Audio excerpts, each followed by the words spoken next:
चलिए भाई शुरू करें इस क्वेश्चन के साथ। चलिए शुरू करते हैं बच्चों, ज़रा ध्यान दीजिएगा। हमने लास्ट क्लास में पढ़ा था किसी भी पॉइंट के अबाउट पार्टिकल की अगर ओमेगा निकालनी है तो उस पॉइंट से एक रेडियस वेक्टर ड्रॉ करिए, और ये वेलोसिटी है अगर तो, और ये एंगल थीटा है, तो omega about O is v perpendicular वाला कंपोनेंट कौन सा, जो रेडियस वेक्टर के परपेंडिकुलर है। आज मेरे छाला है तो थोड़ा बोलने में दिक्कत हो रही है ना। वी परपेंडिकुलर अपॉन आर, तो ये है ओमेगा की एंगुलर वेलोसिटी की वैल्यू अबाउट ओ। अबाउट ओ लिखना क्यों जरूरी है भाई? आर कहाँ से लोगे? वहीं से लोगे जिसके अबाउट एंगुलर वेलोसिटी आप निकाल रहे हैं, ठीक है। तो यहाँ पर आते हैं, यहाँ पर हमने जो बात की थी देखते हैं ज़रा। इसका मतलब हमको वेलोसिटी का कौन सा कंपोनेंट चाहिए बच्चों? ये वाला एंगल जो है ना, ये थीटा है, ठीक। अच्छा, तो वेलोसिटी का परपेंडिकुलर कंपोनेंट मतलब आर के परपेंडिकुलर, ये है आर, ठीक है। ये एंगल थीटा, तो ये एंगल बच्चों 90 माइनस थीटा होगा, और ये वाला थीटा होगा कि नहीं होगा? अच्छा, तो ये वी, तो ये आ गया वी कॉस थीटा, और ये वाला बोलो वी साइन थीटा। सहमत है बच्चों? ठीक है। अच्छा, तो ओमेगा की वैल्यू अगर हम निकालते हैं बच्चों तो वो कितनी आएगी? ओमेगा की वैल्यू आएगी v perpendicular v cos theta upon r. अब मैं नीचे लिखता हूँ वरना मेरी शक्ल के पीछे चला जाएगा। V cos theta upon r को सही तरीके से लिखते हैं, क्योंकि आर तो गिवन नहीं है बच्चों। अगर ध्यान से देखो तो हमको बी गिवन है, हमको थीटा गिवन है, और हमारे एक्सप्रेशन में तो आर आ रहा है। कोई बात नहीं, आर को बी और थीटा के टर्म्स में डिनोट कर सकते हैं ना हम लोग कह सकते हैं b upon r equals to cos theta. तो बच्चों यहाँ से हमको आर की वैल्यू पता चल जाती है बी अपॉन कॉस थीटा। तो ये क्या आएगा बोलो? ओमेगा की वैल्यू आएगी v cos theta upon r upon cos theta. तो ओमेगा की वैल्यू यहाँ से आ रही है v cos square theta divided by r, ठीक। साइमल्टेनियसली एक और इंटरेस्टिंग बात बताता हूँ आपको। साइमल्टेनियसली इंटरेस्टिंग बात बच्चों ये है कि अगर कोई पूछे, क्या क्वेश्चन पूछे, ध्यान से सुनना। कोई क्वेश्चन आपसे पूछ सकता है what is the rate by which distance of particle is what is the rate by which distance of particle from origin O is changing। Origin O से जो डिस्टेंस है ना, वो किस रेट से चेंज हो रही है, हम आपसे ये पूछ रहे हैं। मान लीजिए ये जो डिस्टेंस आपको दी गई है बच्चा, है ना, ये ओरिजिन से किस रेट से चेंज हो रही है। तो याद करो, अगर आपको याद है वेलोसिटी के दो कंपोनेंट होते हैं, एक आर के अलॉन्ग वाला होता है, एक आर के परपेंडिकुलर वाला होता है। जो आर के अलॉन्ग वाला होता है that is responsible for rate of change of distance. याद आ गया? बस हो गया खत्म।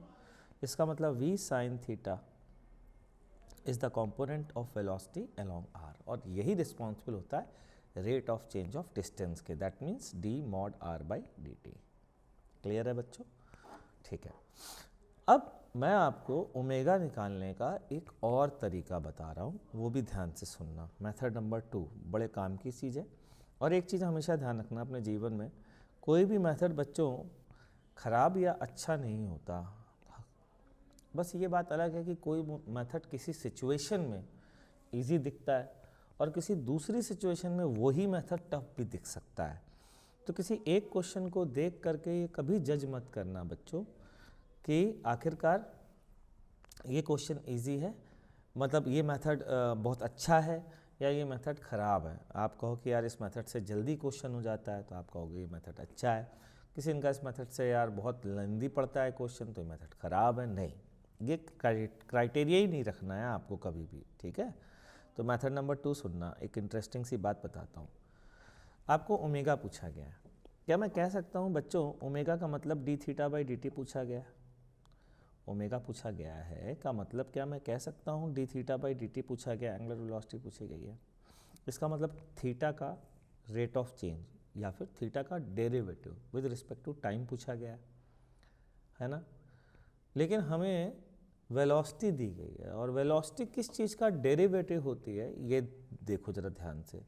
तो जो वेलोसिटी दी गई है ना वो एक्स एक्सिस के लॉन्ग दी गई है, तो क्या मैं कह सकता हूँ कि जो वेलोसिटी गिवन है वो dx बाई dt मतलब rate of change of x के बराबर है।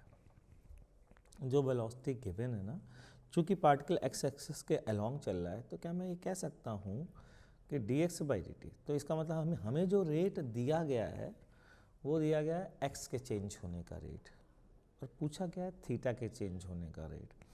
तो कोशिश करो बच्चों थीटा और x में रिलेशनशिप निकालने की। जैसे ही आप ये कोशिश करोगे ना, आपको बहुत सारी चीज़ें चमक जाएंगी।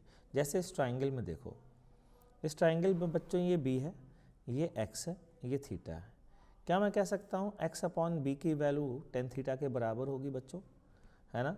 तो x upon b equals to tan theta, x बराबर b टेन थीटा, ये आ गया। अच्छा, अब इसमें b कांस्टेंट है, ठीक। अब याद करो मैंने आपको डेरिवेटिव करना सिखाया था डिफरेंशियल एलिमेंट वाला, b sec square theta d theta, clear है। dt से डिवाइड कर दो दोनों तरफ। अभी अभी हमने चेक किया dx बाई dt किसके बराबर है बच्चों, v के बराबर है ना, b सेक स्क्वायर थीटा, और d थीटा बाई dt किसके बराबर है, ओमेगा के बराबर है। तो आ गया ना यहाँ से ओमेगा की value v upon b sec square theta नीचे या फिर कॉस स्क्वायर थीटा ऊपर।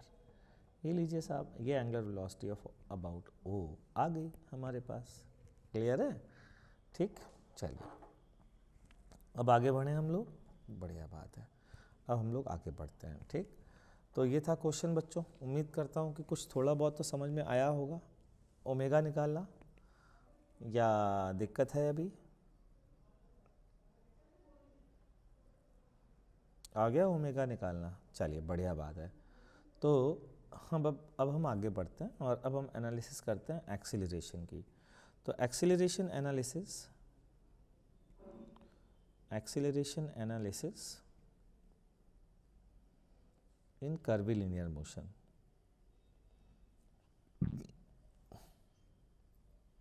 इन कर्वीलिनियर मोशन, ये भी एक बार बता चुका हूँ, फिर से बता रहा हूँ, ध्यान से सुनिएगा। v बराबर v vector into v cap, ठीक। यहाँ तक हमने पढ़ा हुआ है बच्चों, है ना। अच्छा, यहाँ तक पढ़ा हुआ है तो फिर आगे बढ़ते हैं हम लोग।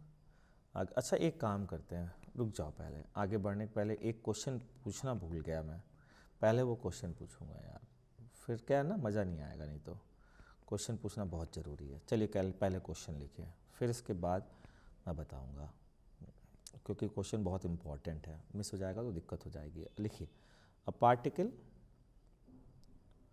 Is projected from point O with velocity u, projectile motion याद है बच्चों, ठीक है, at angle theta from horizontal at t equals to zero पर, ठीक। Find angular velocity of particle when, कब बताते हैं कब भाई। पहला part A, particle reaches to its maximum height,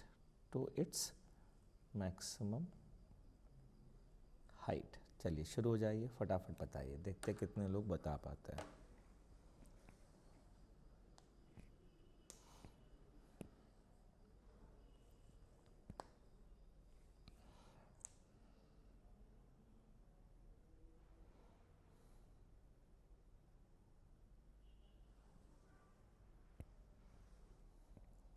बेटा अगर तुम्हारा INPHO है तो INPHO पे फोकस करो, है ना, और उसके लिए कोई मदद चाहिए हो तो आप मुझे बता सकते हैं, मैं उसमें मदद कर सकता हूँ, क्योंकि ये जो बैच है वो तो 23 का जो NSCP है उसके लिए है, मतलब 24 में जो INPHO होगा उसके लिए क्लासेस चल रही हैं।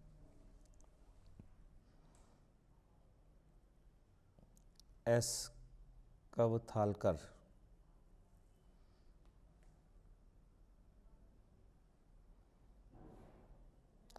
हिमांशु है, ऋषुराज है, आरव है, राशि है,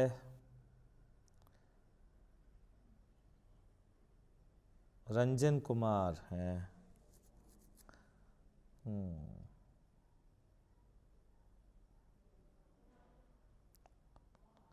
शर्मिष्ठा घोष हैं।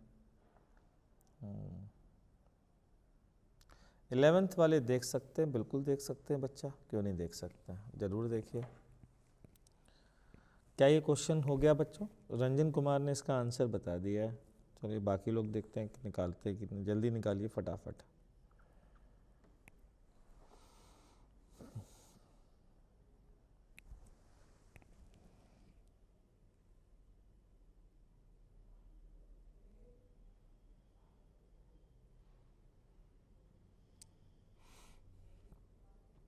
चलिए भाई ठीक।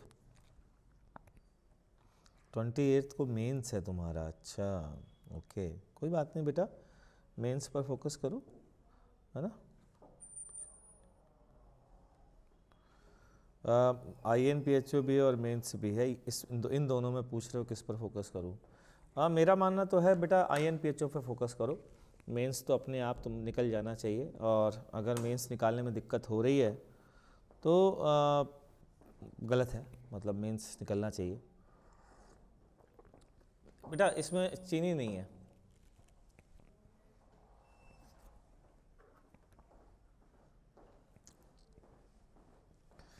चलिए, particle reaches to its maximum height, है ना, जरा देखते हैं, ध्यान से सुनिएगा, चाय में चीनी नहीं थी।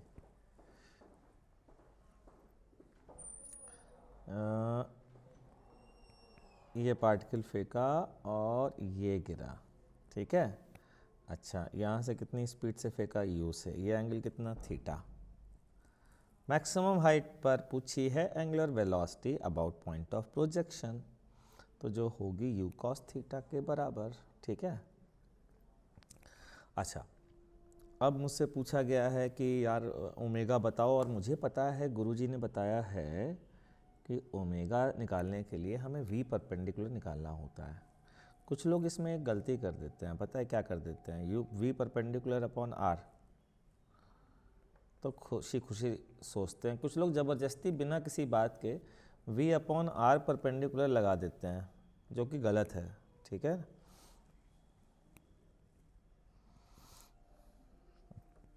अच्छा, अब देखो बच्चों, मान लेते हैं ये एंगल है अल्फ़ा, ठीक है, तो ये एंगल भी अल्फ़ा होगा, तो u cos थीटा का वो कंपोनेंट जो परपेंडिकुलर टू r है, ये r है, कितना होगा, u cos theta sine alpha, यही होगा ना, और उधर वाला u cos theta cos alpha हो जाएगा। तो मैं क्या बोलूँगा, ओमेगा की value u cos theta sine alpha, ठीक, डिवाइडेड बाई r, ठीक है बच्चों। अच्छा, r की वैल्यू क्या हम h के टर्म्स में लिख सकते हैं क्या, r की वैल्यू, मतलब ये है कैपिटल H और ये है r/2 रेंज का आधा, तो किसी के भी टर्म में हम लिख सकते हैं क्या, तो आंसर है बिल्कुल लिख सकते हैं साहब, क्यों नहीं लिख सकते हैं, बिल्कुल लिखा जा सकता है। मैं कहा भाई बता देते, तो सबकी वैल्यू डाल दीजिए ना, तो मैं कहा ठीक है, साइन अल्फ़ा की वैल्यू भी डाल देते हैं हम आप यहाँ पर, और h की वैल्यू भी डाल देते हैं, तो ये है u cos थीटा, ठीक। साइन अल्फ़ा की वैल्यू बताइए क्या होगी, तो पहले अच्छा एक काम करो, साइन अल्फ़ा की वैल्यू क्या मैं कह सकता हूँ h अपॉन r होगी, तो नीचे r स्क्वायर आ जाएगा, हाँ, r स्क्वायर की वैल्यू क्या होगी, h square plus r square by 4, कह सकते हैं ना।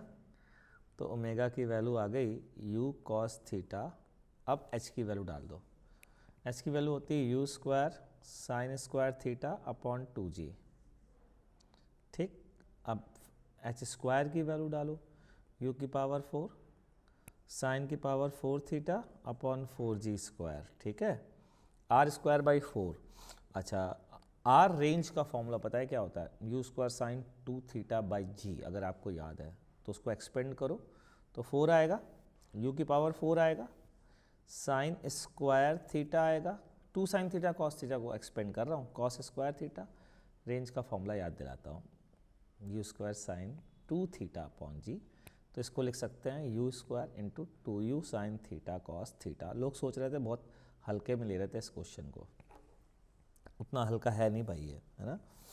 तो डिवाइडेड बाई 4, 4 से 4 कैंसिल हो गया, जी बचा था, जी का स्क्वायर आएगा, ठीक, ये हो गया कैंसिल। आगे बढ़े बच्चों, आगे देखते हैं। तो यहाँ से क्या आया, यू क्यूब, देखिए ध्यान से, ऊपर से यू क्यूब आ रहा है, ये यू स्क्वायर, ये यू, और नीचे क्या आ रहा है, यू की पावर 4 आ रहा है, आ रहा है कि नहीं आ रहा, ठीक है। चलिए बढ़ते हैं आगे। अच्छा, cos theta into sine square theta, ठीक, आगे बढ़िए, 2g अपॉन जी स्क्वायर, 2g अपॉन जी स्क्वायर, जी स्क्वायर कॉमन लिया मैंने, u की पावर 4 भी कॉमन ले लेते हैं बच्चों, यहाँ u क्यूब आया था, ठीक, फिर साइन स्क्वायर थीटा भी कॉमन ले लेते हैं, साइन स्क्वायर थीटा भी कॉमन ले लेते हैं, तो अंदर क्या बचा बच्चों, sign square theta by 4 plus cos square theta, ये बचा, चेक कर लीजिए, ठीक।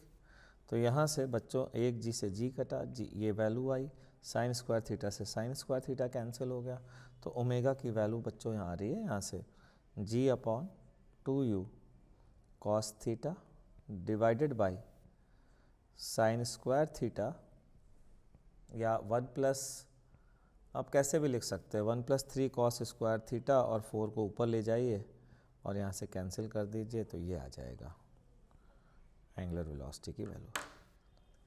एक्सप्रेशन खतरनाक है बेटा, वही कह रहा हूँ, क्वेश्चन बोलने में सुनने में तो बड़ा आसान लग रहा था, अरे ये तो लड्डू क्वेश्चन है, इसमें क्या है, लेकिन देखो कैसा खतरनाक क्वेश्चन बना है ना। ठीक है, चलिए आगे बढ़े बच्चों, समझ में आ गया।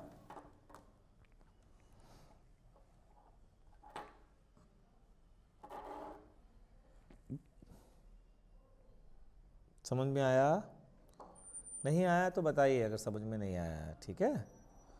तो अब आगे बढ़ते हैं बच्चों, आगे बी पार्ट ट्राई करिए, आप रख दीजिए।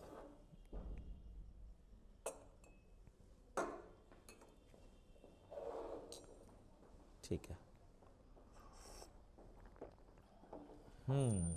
अभी ठीक है। बी पार्ट है, find omega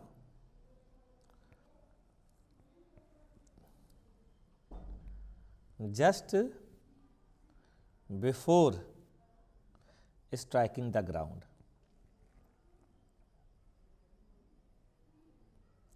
just before striking the ground,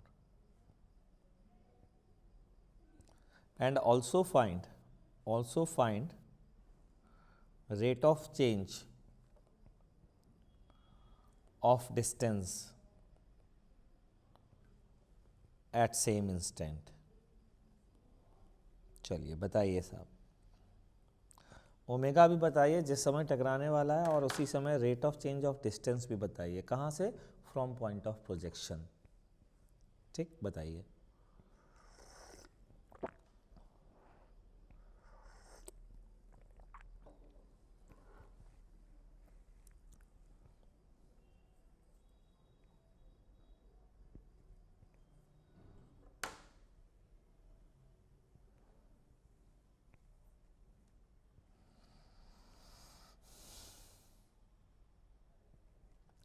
Piyush gaming ने एक अच्छा क्वेश्चन पूछा है। पीयूष गेमिंग ने कहा है कि सर ओमेगा की डायरेक्शन तो या तो परपेंडिकुलर टू द प्लेन होती है, आउटवर्ड होती है, या इनवर्ड होती है, आप क्लॉकवाइज एंटी क्लॉकवाइज क्यों कहते हैं?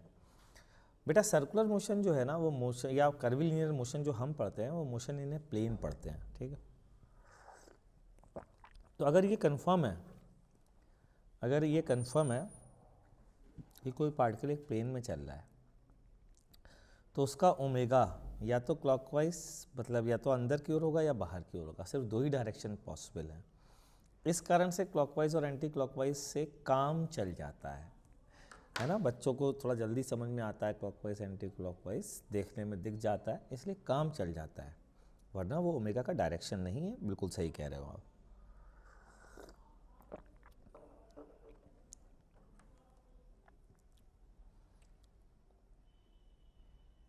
चलिए ठीक है, तो इसको कैलकुलेट करते हैं। आपको टाइम मैंने सफिशिएंट दे दिया है बच्चों। यहाँ से एक पार्टिकल को फेंका था, ये गिरने वाला है, जस्ट गिरने वाला है, तो इसकी वेलोसिटी जिस स्पीड से फेंका था बच्चों उसी वेलोसिटी से लौटेगा। बस फ़र्क ये होगा कि पहले हॉरिजॉन्टल से ऊपर की ओर था, अब हॉरिजॉन्टल से नीचे की ओर होगा। ठीक, ये रेंज होगी। अच्छा, वेलोसिटी का कौन सा कंपोनेंट चाहिए बच्चों? रेडियस वेक्टर के परपेंडिकुलर वाला, ये आ गया यू साइन थीटा। ठीक, ओमेगा की value perpendicular component u sine theta divided by r. R की value u square sine 2 theta होता है, इसको मैं लिखता हूँ 2 sine theta cos theta divided by g. यहाँ से एक u कैंसिल हुआ, यहाँ से एक साइन थीटा कैंसिल हुआ, तो ये वैल्यू आती है बच्चों g upon 2u cos theta. यह है ओमेगा। अब इसी पर्टिकुलर इंस्टेंट पर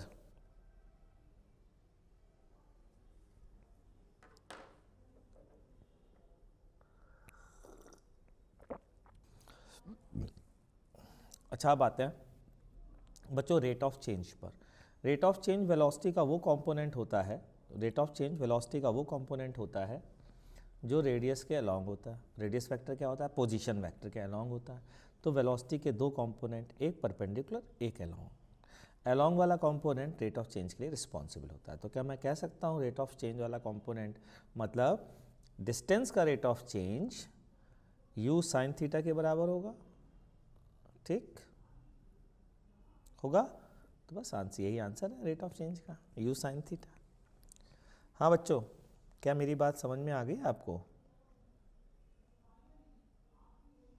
अच्छा मान लीजिए एंगुलर वेलोसिटी, कई बार हमसे ऐसे पूछा जाता है angular velocity of one particle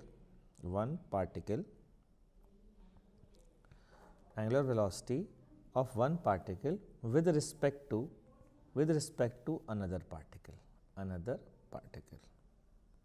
कई बार हमसे ऐसे क्वेश्चन पूछा जाता है, एक पार्टिकल की एंगुलर वेलोसिटी दूसरे पार्टिकल के रिलेटिव बताइए। ठीक है, तो अब मैं कहता हूँ यार याद करो, सर ने तुमको एक पॉइंट के रिलेटिव एंगुलर वेलोसिटी निकालना सिखाया है बच्चों।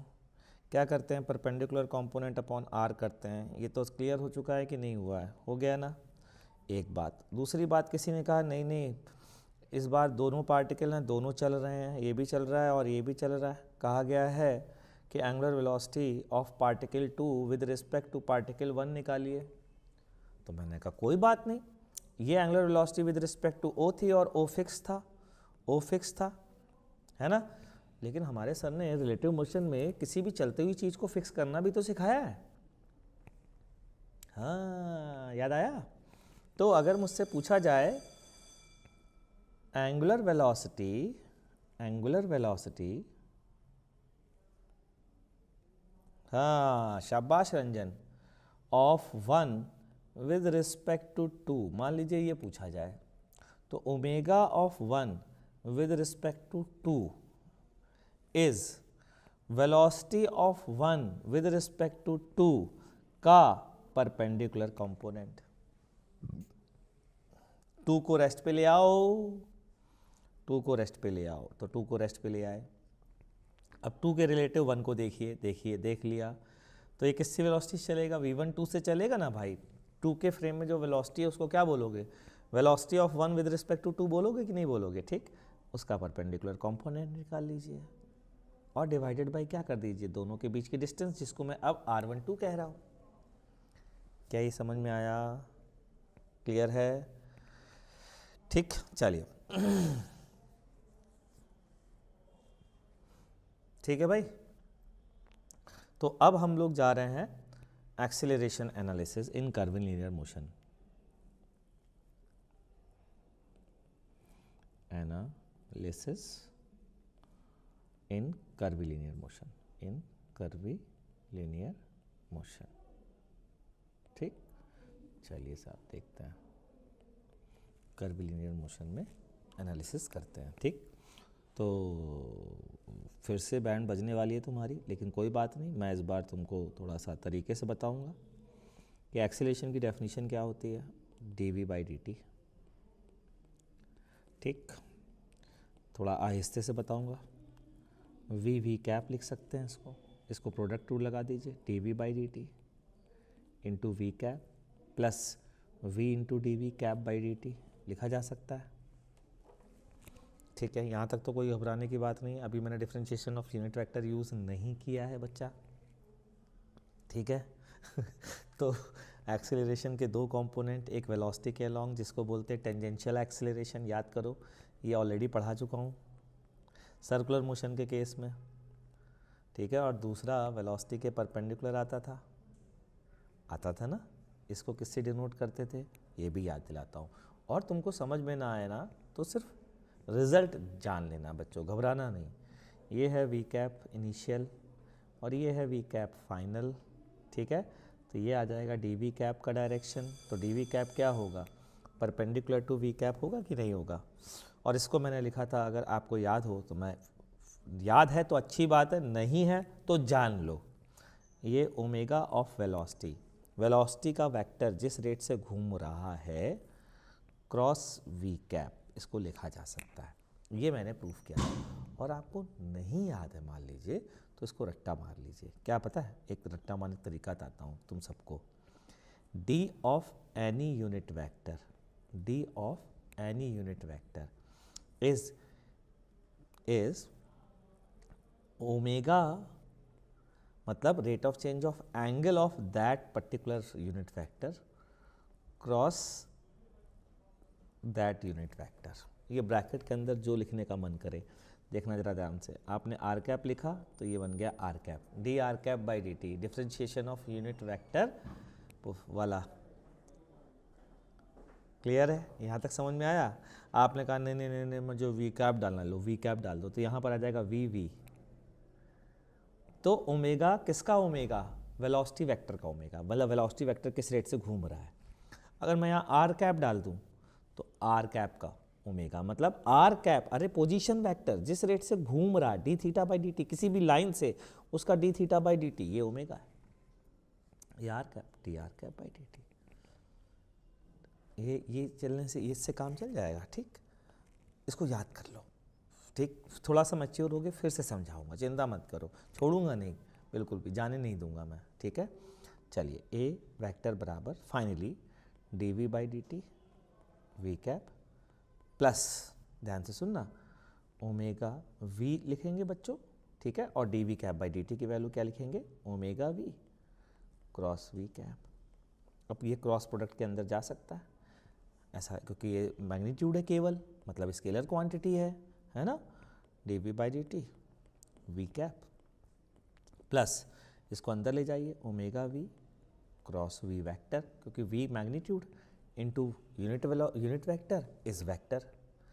बच्चों इसको बोलते हैं टेंजेंशियल एक्सीलरेशन। ये तो बचपन से समझ में आ रहा है, बचपन मतलब सर्कुलर मोशन में बताया था जब सर्कल देखा था, टेंजेंशियल एक्सीलरेशन। इसका नाम होता है नॉर्मल एक्सीलरेशन। क्या होता है इसका नाम, नॉर्मल एक्सीलरेशन। क्यों होता है बच्चों, क्योंकि ये वेलोसिटी के टेंजेंट में होता है और ये वेलोसिटी के नॉर्मल होता है। मतलब मैं क्या कहना चाह रहा हूँ, ध्यान से सुनना, मैं रिपीट करता हूँ नेक्स्ट पेज पर। ठीक है, मैं ये कहना चाह रहा हूँ बच्चों कि जैसे मान लीजिए कोई पार्टिकल इस पाथ पर चल रहा है। ठीक है, तो अभी इसकी वेलोसिटी टेंजेंट है, ये है, फिर थोड़ी देर बाद ऐसे हो जाएगी, फिर थोड़ी देर बाद ऐसे हो जाएगी, फिर थोड़ी देर बाद ऐसे हो जाएगी, ऐसे हो जाएगी नहीं हो जाएगी, और साथ ही साथ ये हो सकता है इसका मैग्नीट्यूड भी चेंज होता रहे। तो वेलोसिटी वेक्टर घूम रहा है कि नहीं घूम रहा है, ऐसे ऐसे ऐसे ऐसे ऐसे ऐसे, है ना। तो इसका भी तो थीटा कहीं किसी से चेंज हो रहा है बेटा, देखो यहाँ से एंगल चेंज हो रहा है कि नहीं हो रहा है, किसी भी एक फिक्स लाइन से हो रहा है ना। तो उसे हम बोल रहे हैं ओमेगा वी, वेलोसिटी वेक्टर जिस रेट से चेंज हो रहा है उसे बोल रहे हैं ओमेगा वी।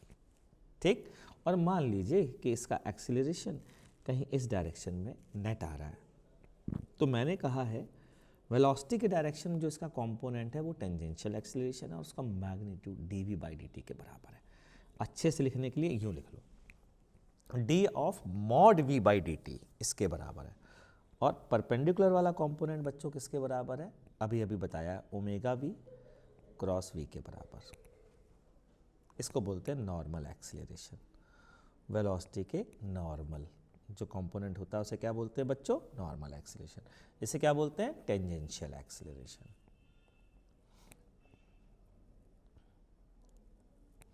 अभी समझ में आ गया? ठीक ठीक। अच्छा, अब आगे बढ़ते हैं। सर बता दीजिए ना, बहुत कंफ्यूज्ड हैं कि 2 पाई आर अपॉन टी कब यूज़ होगा और 2 पाई बाई टी कब यूज़ होगा। बेटा 2 पाई आर बाई टी स्पीड है,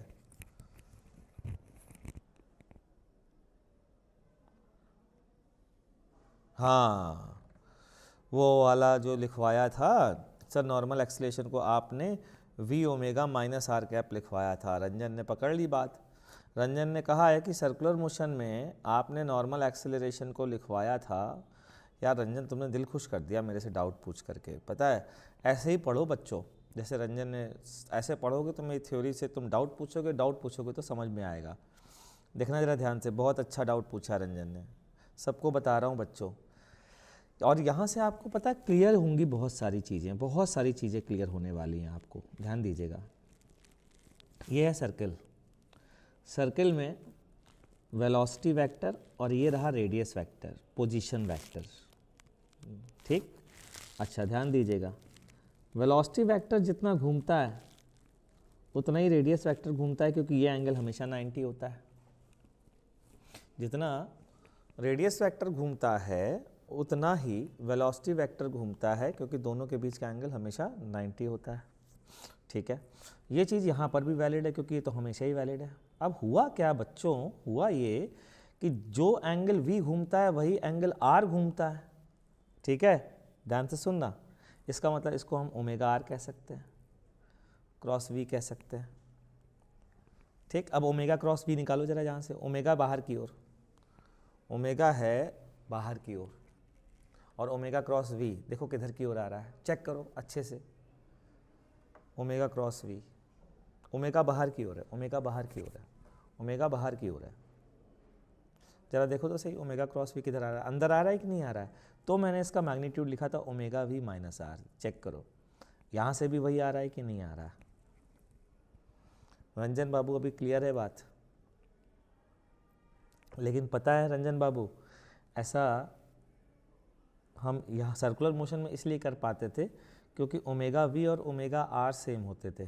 सर इसको क्या बड़ी बड़ी बातें बता रहे हो? अरे बहुत सिंपल सी चीज़ है भाई, हम आपसे कह रहे हैं जिस रेट से रेडियस वेक्टर घूमता था उसी रेट से वेलोसिटी वेक्टर घूमता है सर्कुलर मोशन में, इसलिए ओमेगा आर बराबर ओमेगा वी। रंजन बाबू समझ में आया क्या?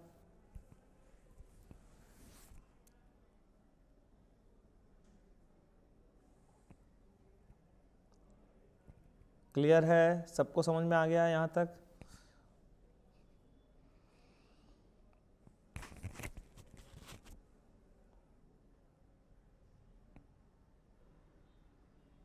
तो एक्सेलेरेशन के, मैं रिपीट करता हूँ, एक्सेलेरेशन के दो कंपोनेंट होते हैं बच्चों। एक्सेलेरेशन के दो कंपोनेंट होते हैं, एक होता है वेलोसिटी के अलोंग। एक्सेलेरेशन के दो कंपोनेंट होते हैं, फिर से बोलता हूँ, एक्सेलेरेशन के दो कंपोनेंट होते हैं, एक होता है वेलोसिटी के अलोंग जो कहलाता है टेंजेंशियल एक्सेलेरेशन, एक होता है वेलोसिटी के परपेंडिकुलर जो कहलाता है नॉर्मल एक्सेलरेशन। क्लियर? लेकिन एक चीज़ का और ध्यान रखिएगा, हमेशा कॉनकेव साइड।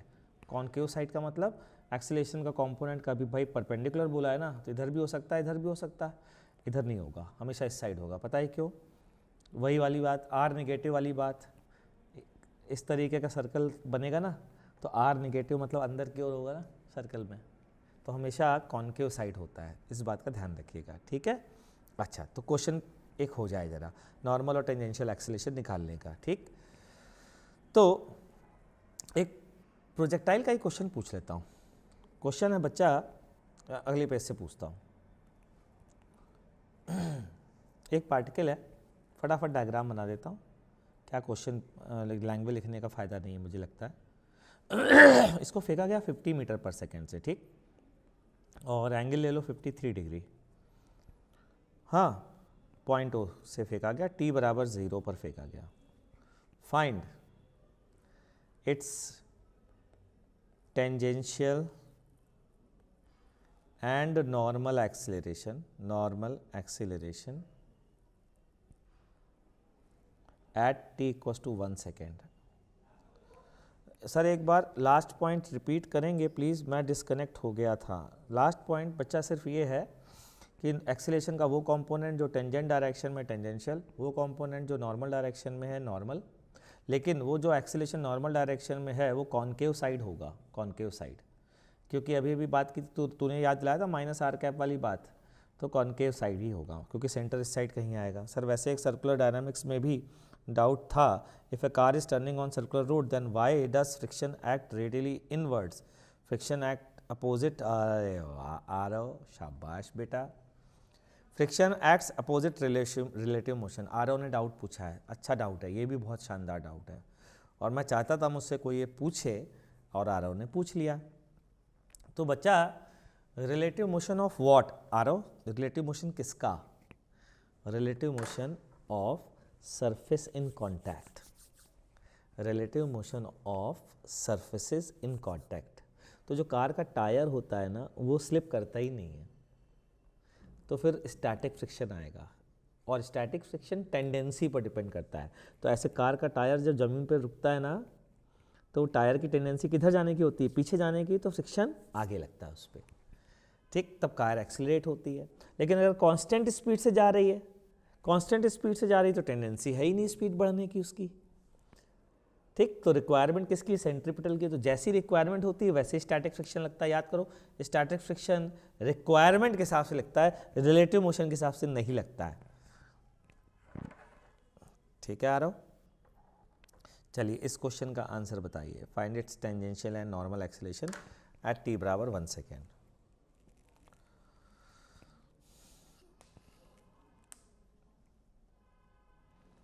भाई 100 रब यादव, सर एक प्रोजेक्टाइल का डाउट है। अभी प्रोजेक्टाइल का डाउट तो मैं क्लियर नहीं कर पाऊंगा भाई, है ना। और दूसरी बात ये है कि ये बच्चे मेरे से कॉन्टिन्यूसली पढ़ रहे हैं, आरव है, प्रीत है, बंसल है, राशि आहूजा है ना। तो इनके डाउट मेल करा था। अच्छा तूने मेल किया था 100 रब यादव ने। ओ तो तू तो पढ़ता नहीं है यार, क्लास तो आता नहीं, तू डायरेक्ट मेल कर दिया तूने। यादव जी,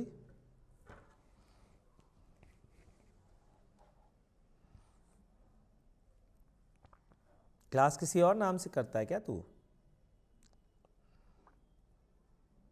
अच्छा रिकॉर्डिंग से पढ़ता है, ठीक है, मैं देख लूँगा वापस से मेल में, ठीक है बेटा, फिर बता दूंगा तुमको। चलिए बच्चों हम आगे बढ़ते हैं। t इक्वल्स टू 1 सेकेंड पे जरा टेंजेंशियल और नॉर्मल एक्सीलरेशन निकालते हैं। सौरभ यादव याद आ गया बेटा? देखते हैं, देखना ध्यान से, बहुत बढ़िया क्वेश्चन है ये। और फिर मैं तुमसे पूछूंगा, देखते हैं समझ में आया कि नहीं आया, तो वो पता भी चल जाएगा। t equals to 1 second, projectile motion बच्चा पार्टी पढ़ा है तुमने, ठीक है, ध्यान देना। तो t इक्वल्स टू 1 सेकेंड पे पहले इसके कंपोनेंट करो वेलोसिटी के, हॉरिजॉन्टल और वर्टिकल जैसा हमेशा करते हो। 50 cos 53, चलिए कितना आया 50 cos 53, जल्दी बताइए। 50 इंटू 3/5 यही होता है cos 53 की वैल्यू, है ना, 30 मीटर पर सेकेंड। चलिए यहाँ बताइए कितना, 40 मीटर पर सेकेंड। क्या ये कंपोनेंट करने आते हैं? अच्छा 1 सेकेंड बाद पहुँचो, 1 सेकेंड बाद अगर पूछोगे मुझसे तो ज़रा ये बताओ 40 वाले की वेलोसिटी वर्टिकल में कितनी हो जाएगी 1 सेकेंड बाद? 30 मीटर पर सेकेंड, है ना। और 30 वाले की वेलोसिटी 20 हो जाएगी, क्यों बच्चों? 30 वाले की 20 हो जाएगी। अरे भैया हॉरिजॉन्टल कंपोनेंट नेवर चेंजेस, याद आया? तो 30 वाला 30 ही रहेगा, ये आ गया। रंजन ने आंसर भी निकाल दिया, बहुत बढ़िया रंजन, शाबाश। तो नेट वेलोसिटी आ गई है। अब बताओ जरा, अगर वर्टिकल भी 30 हॉरिजॉन्टल भी 30, ठीक, तो रिजल्टेंट कितने एंगल पर होगा? पहली बात तो रिजल्टेंट 30√2 होगा और 45 डिग्री पर होगा वेलोसिटी का। क्लियर? क्लियर है, ठीक है। अब जरा नया डायग्राम बना रहा हूँ, वहाँ गुचर पुचर बहुत हो रहा है। ये 30√2, ठीक, नेट वेलोसिटी आ गई। अच्छा एक्सेलरेशन ये बताइए, प्रोजेक्टाइल मोशन में पार्टिकल का एक्सेलरेशन कितना होता है? मैं याद दिलाता हूँ, केवल g होता है, डाउनवर्ड होता है 10 मीटर पर सेकेंड स्क्वायर। क्या कोई और एक्सेलरेशन है बच्चों? क्या कोई और एक्सेलरेशन है? नहीं है ना, सिर्फ 10 है ना, बस हो गया काम अपना।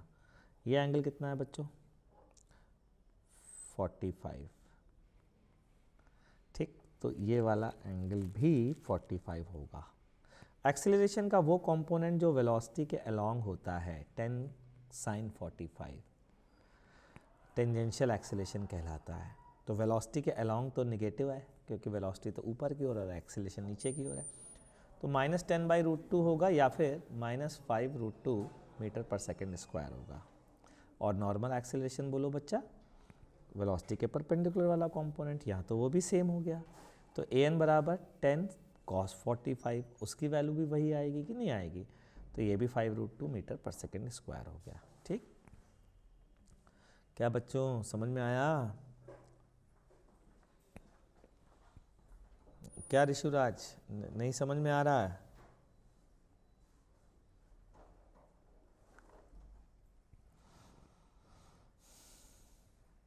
आ रहा है, ठीक है, क्लियर, पक्का? अगला क्वेश्चन पूछूं? समझ में अगर आ रहा है तो अगला क्वेश्चन बता पाओगे? हाँ, चलिए अगला क्वेश्चन बताइए फिर। अगला क्वेश्चन मेरा आपसे है, find b part, find AT and AN at t बराबर 2 सेकेंड। चलिए शुरू हो जाइए, 2 सेकेंड पे बताइए, फटाफट बताइए।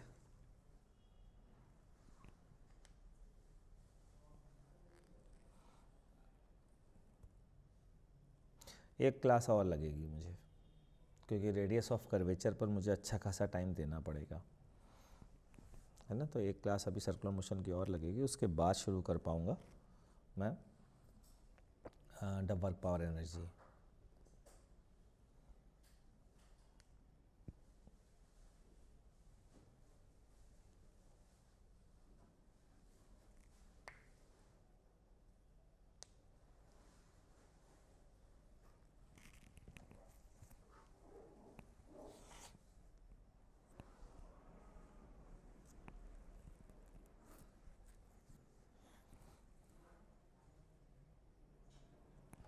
निकालिए भाई, 2 सेकेंड पर निकालिए।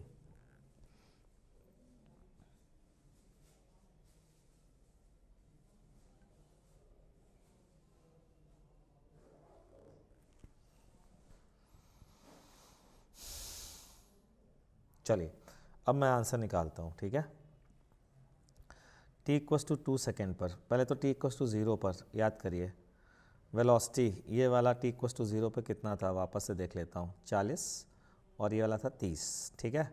t=2 पर पहुँचते हैं, t=2 पर बच्चों ये वाला कंपोनेंट हो जाएगा 20 और ये वाला रहेगा 30, ठीक। ये कोई नोन एंगल तो नहीं है, लेकिन फिर भी हम वेलोसिटी का थीटा अगर मान लें डायरेक्शन, तो tan थीटा की वैल्यू क्या 20/30 कह सकते हैं, मतलब 2/3 कह सकते हैं tan थीटा की वैल्यू। और tan थीटा की वैल्यू अगर हमको पता है बच्चों, तो क्या हम sin थीटा cos थीटा की वैल्यू निकाल सकते हैं ना। ठीक है, तो बस यही काम करने जा रहा हूँ मैं, ठीक है। तो g मतलब इस डायरेक्शन में, इसको g लिख सकते हैं, बिल्कुल कर सकते हैं, केवल g के टर्म्स में भी आंसर दे सकते हैं। g के दो कॉम्पोनेंट बच्चों, एक थीटा ये वाला होगा, अगर ये वो थीटा है तो, है ना। तो ये वाला नॉर्मल कंपोनेंट हो जाएगा g cos थीटा, और टेंजेंशियल कंपोनेंट हो जाएगा -g sin थीटा। माइनस क्यों? वेलोसिटी ऊपर, एक्सेलरेशन नीचे की ओर, ठीक। तो AT is -g sin theta. -g sin theta की वैल्यू बोलो बच्चों, क्या बोलेंगे? परपेंडिकुलर अपॉन हाइपोटेनस, तो 2/√2 का स्क्वायर 4 + 3 का स्क्वायर 9, तो ये कितना आ गया? -2g/√13, ये आ गया। अब जरा टेंजेंशियल, ये टेंजेंशियल हो गया। अब नॉर्मल एक्सेलरेशन निकालते हैं। नॉर्मल एक्सेलरेशन की वैल्यू है g cos थीटा, ठीक। g cos थीटा मतलब, g cos थीटा का मतलब g × cos थीटा की यहाँ से वैल्यू रख दीजिए, बेस अपॉन हाइपोटेनस, तो 3/√13, तो ये आ गया 3g/√13, ठीक। इफ़ a की पावर 5 बराबर b की पावर 4, देन y a की पावर 5 b की पावर k की पावर 20। प्लीज़ बता दो सर, थोड़ा कंफ्यूज हूँ, और पीजे सर लाइव नहीं है। मैं तेरी बात समझ नहीं पा रहा हूँ यार, एक्चुअली मैं क्वेश्चन ही समझ में नहीं आ रहा, तू क्या कहना चाह रहा है। है ना, ठीक है। तो ये है नॉर्मल और टेंजेंशियल एक्सेलरेशन की वैल्यू t बराबर 2 सेकेंड पर। बच्चों समझ में आया क्या? अगर समझ में आ गया है तो चेक कर लूँ, चेक कर लेता हूँ। चलिए सी पार्ट बताइए फटाफट। Find AT and AN at t बराबर 3 सेकेंड। चलिए शुरू हो जाइए। क्वेश्चन है मैथ्स का, सॉल्व करूँ? बड़ा मुश्किल है भाई। a की पावर 5 b की पावर 4 देन y a की पावर 5 b की पावर 4 बराबर k की पावर 20। ये a b और k हैं क्या यार? Quadratic equation, okay.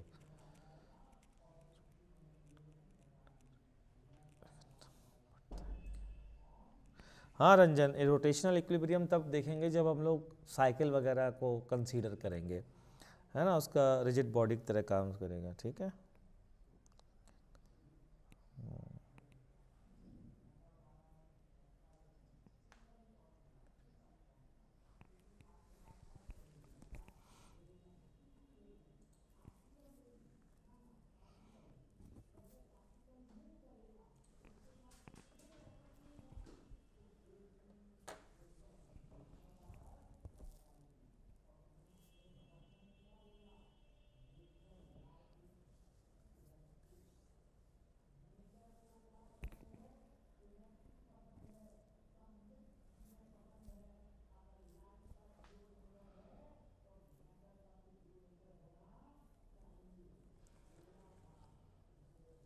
अगर a और b इंटीजर हैं तो ना, हाँ तो ये सही है ना, क्योंकि a की वैल्यू आ जाएगी k की पावर 20/5 और b की वैल्यू आ जाएगी 20/4।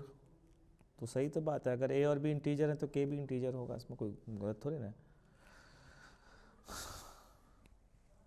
चलिए ठीक है, शुरू करते हैं। बाकी कई लोगों ने आंसर दे दिया t बराबर 3 सेकेंड पर। मैं भी निकालता हूँ t बराबर 3 सेकेंड पर। तो t बराबर 3 सेकेंड पर ये वेलोसिटी हो जाएगी बच्चों 10, ये रहेगी 30। चलिए रिजल्टेंट वेलोसिटी का एंगल ये वाला लेता हूँ थीटा। रिजल्टेंट वेलोसिटी इस डायरेक्शन में होगी, ठीक है।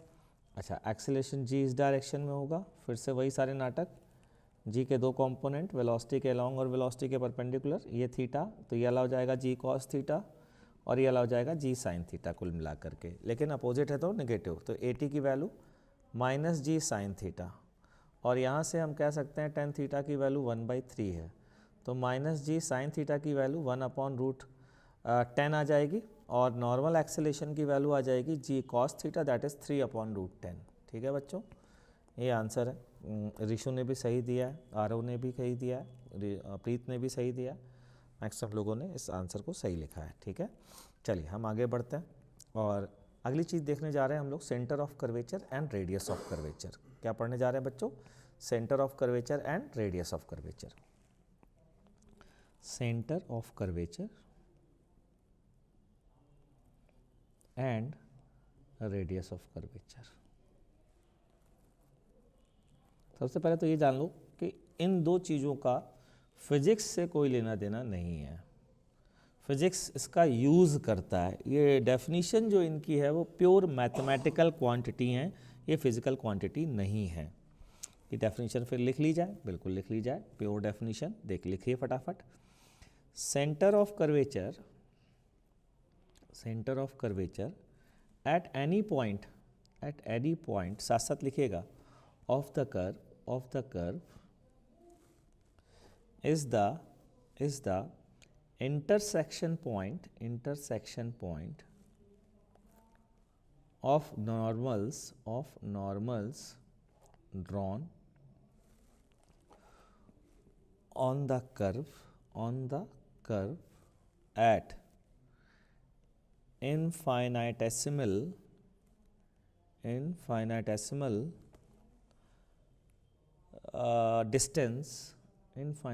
distance from the given point,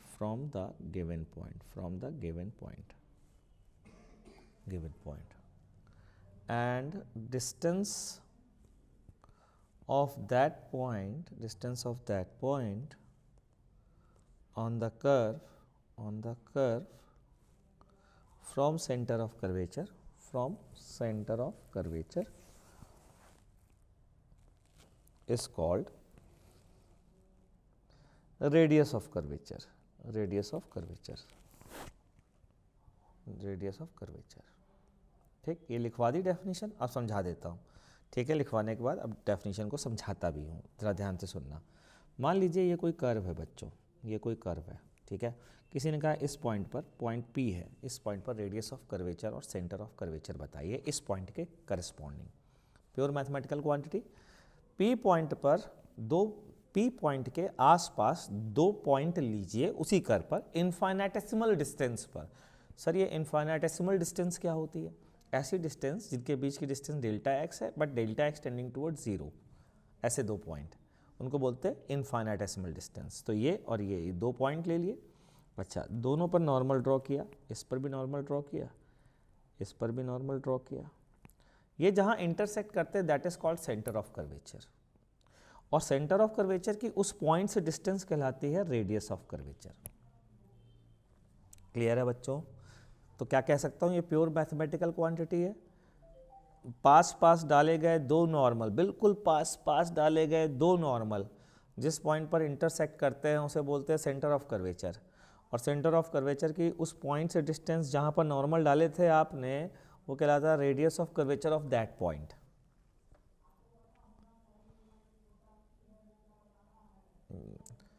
बिल्कुल बेटा, बिल्कुल कर सकता है। आप JEE मेंस JEE एडवांस के लिए इसको पूरा फॉलो कर सकते हैं, कोई टेंशन नहीं। तो बच्चों क्लियर हो गई बात? समझ में आया? बिल्कुल अच्छे से बात समझ में आ गई मेरी? ठीक है।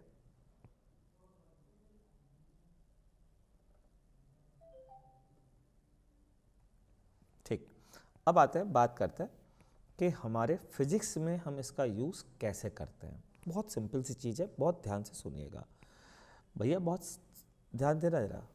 अगर मैं ये बोलूँ कि ये सेंटर ऑफ कर्वेचर है, ठीक है, ये टेंजेंट डाला मैंने, ये वेलोसिटी इस पॉइंट पर, इनिशियल पॉइंट पर ये वेलोसिटी होगी, फाइनल पॉइंट पर ये वेलोसिटी होगी, होगी कि नहीं होगी?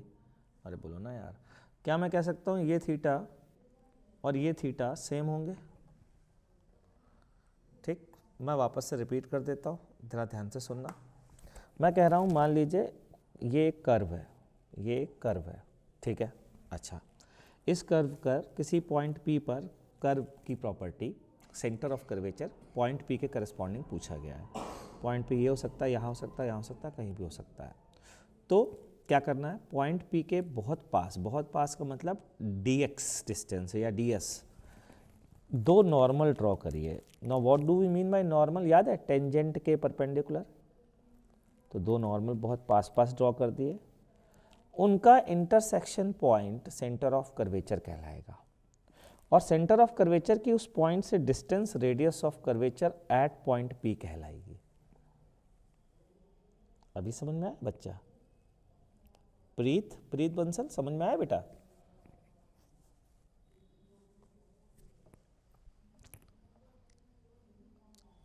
क्लियर है?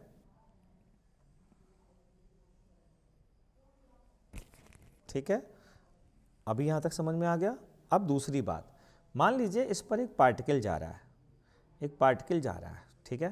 तो पार्टिकल जब इनिशियल पॉइंट A और B से पास हो रहा होगा तो A पर वेलोसिटी टेंजेंट के लॉन्ग और B पे वेलोसिटी टेंजेंट के लॉन्ग, और वेलोसिटी टेंजेंट हमेशा नॉर्मल के परपेंडिकुलर होता है। तो क्या मैं कह सकता हूँ ये थीटा और ये थीटा बच्चा बराबर हो गए? यानी कि यहाँ पर वेलोसिटी जितना एंगल घूमेगी, वेलोसिटी जितना एंगल घूमेगी रेडियस वेक्टर भी उतना ही एंगल घूमेगा। सही है? तो ध्यान से सुनना, omega v rate of change of omega मतलब angular velocity of velocity vector के घूमने का रेट, और अगर मैं इसको ओरिजिन मानूं, c को ओरिजिन मानूं, तो रेडियस वेक्टर के घूमने का रेट बराबर होगा, दोनों सेम टाइम में सेम एंगल घूम रहे हैं। यानी कि इतने के लिए इसको सर्कल मान सकते हैं, सर्कल में भी तो यही प्रॉपर्टी होती है। तो आप ये मान सकते हो कि इस पॉइंट के लिए पार्टिकल C सेंटर वाले एक सर्कल पर लगभग घूम रहा है, इसलिए इसको सेंटर ऑफ कर्वेचर बोलते हैं। ठीक है, तो हम यहाँ से क्या लिख सकते हैं, हम लिख सकते हैं ए एन की वैल्यू जो Guruji omega v into r, omega v याद करिए क्या आई थी, ओमेगा वी क्रॉस वी आई थी कि नहीं आई थी, और अगर प्लेनर मोशन है तो ओमेगा परपेंडिकुलर टू प्लेन होगा, और वी प्लेन पे होगी तो 90 डिग्री होगा, तो मैं डायरेक्शन को गोली मारूँ अगर तो ओमेगा इंटू वी बोल सकता हूँ। इसको बोल सकता हूँ ओमेगा इंटू आर का ओमेगा इंटू वेलोसिटी, मतलब रेडियस फैक्टर का ओमेगा। और इसकी रिलेशनशिप याद करें सर्कुलर मोशन में क्या पढ़ी थी, क्या मैं इसको v बाई आर लिख सकता हूँ, यानी कि वही जो सर्कुलर मोशन में आता था। अगर मैं इसको सर्कुलर मोशन मान सकता हूँ, पॉइंट सी के अबाउट सर्कुलर मोशन करता हुआ मान सकता हूँ, तो फिर मैं वी स्क्वायर बाई आर भी तो लगा सकता हूँ। लेकिन हाँ, शर्त ये है जहाँ पर आर क्या होगा, रेडियस ऑफ कर्वेचर, जहाँ पर आर क्या होगा, radius of curvature, radius of curvature, r क्या होगा बच्चों, रेडियस ऑफ कर्वेचर। ठीक, समझ में आया भैया। तो अगर नॉर्मल एक्सेलरेशन किसी पॉइंट का पता है, फिजिक्स में रेडियस ऑफ कर्वेचर निकालने का तरीका, मैथ्स में भी एक तरीका होता है, उसका फॉर्मूला बता दूंगा सीधा सीधा, उसका डेरिवेशन दिखता हूँ, मतलब तुम्हें हजम हो जाएगा, बड़ा मुश्किल है हजम होना, है ना, लेकिन फिर भी उसका फॉर्मूला बता दूंगा। और फिजिक्स में रेडियस ऑफ कर्वेचर निकालने का